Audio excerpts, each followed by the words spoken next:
never thought I'd answer the door on Halloween again. After she disappeared, I avoided it. The costumes, the laughter, the candy it, all felt wrong, like a cruel reminder that life was still moving for everyone else. While I was frozen in that nightmarish moment, but this year, something made me stand there, hand trembling on the doorknob, staring out at the dark street. It started like any other Halloween. The wind whispered through the bare branches, scraping against the windows with an eerie rhythm. Shadows danced across the porch light, which flickered as if unsure whether it wanted to stay on. And then I heard it, a soft, almost tentative knock. I froze.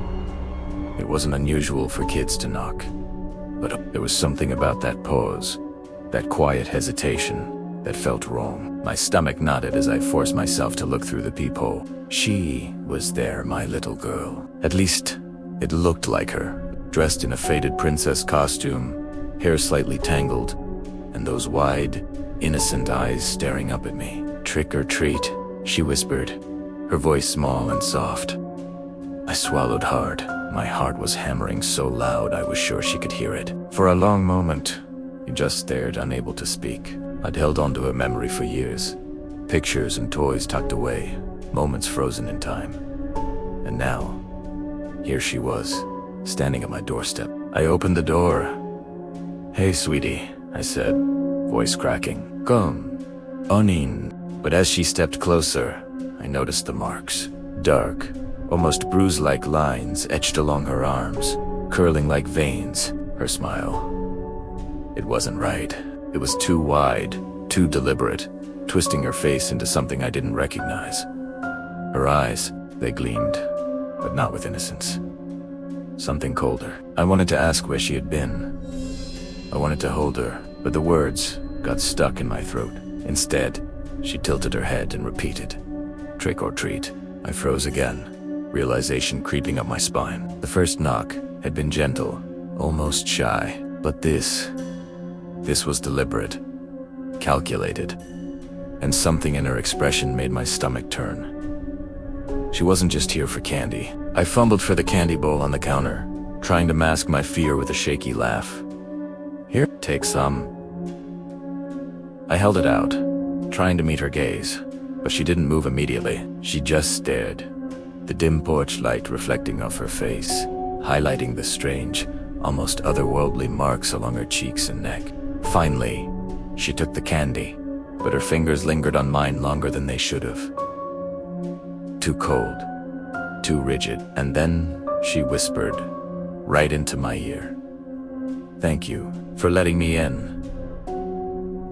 I felt a chill wash over me, a deep, sinking horror that had nothing to do with the fall air. Her voice was familiar, yes, but wrong.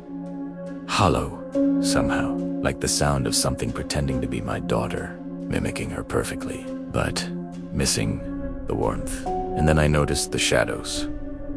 They weren't just cast by the porch light. They twisted unnaturally around her, curling and stretching like smoke, flickering in ways that made my eyes water. The street outside seemed to darken, the laughter of other kids fading into a hollow silence. I wanted to pull her in, to hold her, to tell myself it was really her, but instinct screamed otherwise. She smiled again, too wide, teeth glinting in the low light. And then, before I could react, she leaned closer and whispered the words I will never forget.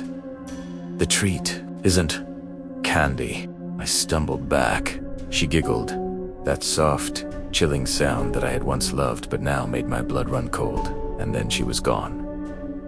Not running down the street, not slipping into the shadows. Gone like she had never been there at all, except for the faint smell of her hair, the lingering warmth of her presence, and the deep, gnawing sense that she had left something behind. Inside me. I haven't left the house since. Halloween came and went, and every time I hear a knock, every time the wind brushes against the windows, I wonder, will she come back? And if she does, will I recognize her? Or will I only realize too late that the thing smiling at me isn't my daughter at all? Some doors, I've learned, should never be opened. Story does.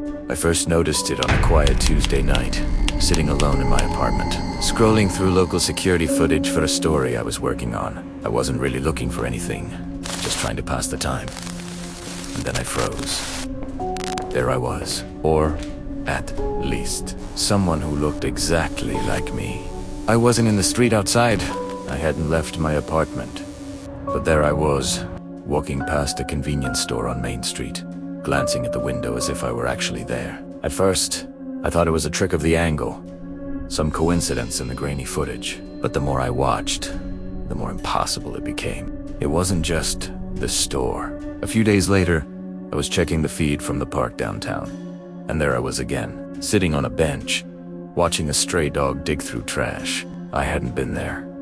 I couldn't have been there, and yet, there I was, moving and breathing and acting like I belonged in a life that wasn't mine. At first, I tried to convince myself it was just a coincidence. Maybe someone who looked like me, a doppelganger. But the details were too precise. The way I tucked my hair behind my ear, the way my shoulders slumped when I walked, the same nervous gait I didn't even think people noticed. Then it escalated. I started seeing things happen on the footage that hadn't happened yet. A delivery truck would appear before it arrived. A fight would break out on the street before anyone called the police. And each time, the figure me was there, predicting the moment with a calm, deliberate presence that made my stomach knot with dread. One night, I stayed up all hours, scanning the feeds from every camera I could find. I had to see it for myself, and there it was, walking through an alley I knew I had never been down, looking up at a street light that was supposed to flicker at 3:17 a.m. And it did exactly as the footage had shown. I tried to confront it. I went to the places I had seen myself on the cameras, hoping to catch someone, anyone, in the act. But the streets were always empty. No one else was there. And the worst part was that I started feeling like I was fading, like the person in the footage was gradually taking my place. I would forget things I had done, conversations I had had, and small details would change. My apartment seemed slightly different when I returned. Familiar things were missing, or new things appeared. The breaking point came last week. I was checking the feed from a hardware store downtown, and the figure me was inside, placing something small into a bag, glancing over its shoulder as if it knew I was watching. My heart stopped when I realized the object was a USB drive labeled with my name in Sharpie. I didn't recognize the handwriting. I don't know how long it had been there. I ran to the store, and of course, it was gone. The shelves were empty, but when I got home and checked my laptop, the USB drive was there, sitting on my desk. My hand shook as I picked it up. You almost didn't want to see what was on it, but curiosity Terror one. Inside, there were folders. Hundreds of folders, each named after a date, some going back years. And in each folder, footage of me. Doing things I had no memory of. Walking through streets I had never seen. Talking to strangers I had never met. Smiling. Laughing. Crying. Living a life I didn't recognize. But somehow, I understood it. Every movement was mine. Every gesture perfectly in sync with me, and yet completely out of my control. Then I noticed the last folder. The timestamp was tomorrow. And when I opened it, I saw myself, standing in my own apartment, looking at the camera, staring straight into it. And I wasn't smiling. Not even a little. My reflection, my double, looked right at me with a grin I couldn't imitate. And then it raised its hand, slow, deliberate, and waved. I dropped the USB drive. My apartment went cold. I swear I could hear the faint whir of a camera turning on somewhere behind me. And I realized, with a sickening certainty, that the life I thought I was living wasn't really mine at all.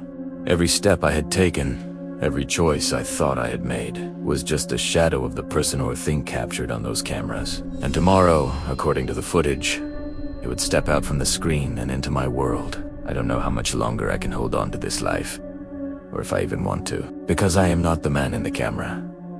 I never was. Story 3. I wish I could say it was just a dumb Halloween prank, that it was all harmless fun between friends.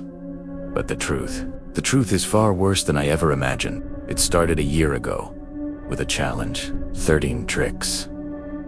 13 scares. 13 videos to post on social media. We were just a group of teens looking for attention, filming ourselves doing increasingly ridiculous and creepy stunts around town, breaking into abandoned houses, sneaking into graveyards, setting off fireworks in the middle of the street. All of it was for laughs, for likes, for the cheap thrill of being viral. We made it to trick 12 and thought we were done. That's when someone I don't even remember who found the address, or maybe it found us. A house that shouldn't exist. It wasn't on Google Maps, not on any real street we could find, but someone swore it was there. And stupidly, we decided, of course, we'd film trick number 13 there. The night we went, the air felt heavier than it should have. The streetlights flickered as we walked. Every step toward that house made my stomach knot tighter. It wasn't just dark, it felt wrong. Wrong in a way that made my skin crawl, like the shadows themselves were watching, waiting. The house looked normal at first glance, a simple two-story with peeling paint and overgrown weeds. But something was off. The windows were too dark, almost like black mirrors. The door had a strange symbol carved into the wood, jagged and crude. None of us noticed it at the time, or maybe we didn't want to. We filmed ourselves going inside. Every creak of the floorboards, every whispered laugh, every jump scare we set up felt heavier than usual, like we were being watched from somewhere just out of sight. Nothing prepared us for what came next. By the time we left, we were shaking. We never uploaded the footage. We told ourselves we'd review it, maybe cut it down, make it better. But none of us ever opened the files again. That was the night the unease began, the first disappearances. It started with small things, keys missing, objects moving on their own, whispers when the house was empty. But the worst was the video itself. About a year later, on a quiet October night, something uploaded it online. I don't know how. I don't know why. We hadn't touched the files in months, but there it was. Trick number 13. 13 stunts, all recorded, ending with the house. And that's when we realized something was horribly, terrifyingly wrong. The footage. It wasn't just our prank anymore. It was showing things that hadn't happened yet. In the first 10 tricks, it mirrored what we had done. But by the 11th, the video started showing events. None of us remembered events that hadn't occurred. Shadows moving in corners we didn't notice. People standing in the background we didn't know. Then trick 12. And finally, trick 13. The house. The camera panned slowly across the empty living room. And in the corner, one of us not acting, just standing, staring at the lens. And then, impossibly, a figure that wasn't any of us appeared behind them, tall, silent, and impossibly still. We froze. The cursor hovered over the play button, but none of us could move. And then, the impossible happened. One by one, we began noticing the disappearances. The first was Mike. He vanished without a trace that same night. Then Sarah, and then the rest of us. Each disappearance matched the footage, frame by frame. Each moment in the video came true in horrifying reality. Our own lives were being played back, manipulated by something beyond us. I don't know how it happened. I don't know why, but I do know one thing. Trick number 13. It wasn't a prank. It wasn't a challenge. It was a summoning. And the house wasn't just a location. It was a doorway, a place where whatever we filmed could step into our world. I don't know if I'm next. I watch the video every day, unable to look away. It waits for me, as if the screen itself is alive. Every creak in my apartment, every shadow in the corner, every faint whisper in the night reminds me the trick isn't over. And deep down I know the final act isn't on the camera yet. The last trick hasn't happened, but it will. And when it does, there's no pause button. There's no escape. There's only the realization that some doors Some videos and some games were never meant to exist. Some tricks are too dangerous to try. Trick number 13 is one of them.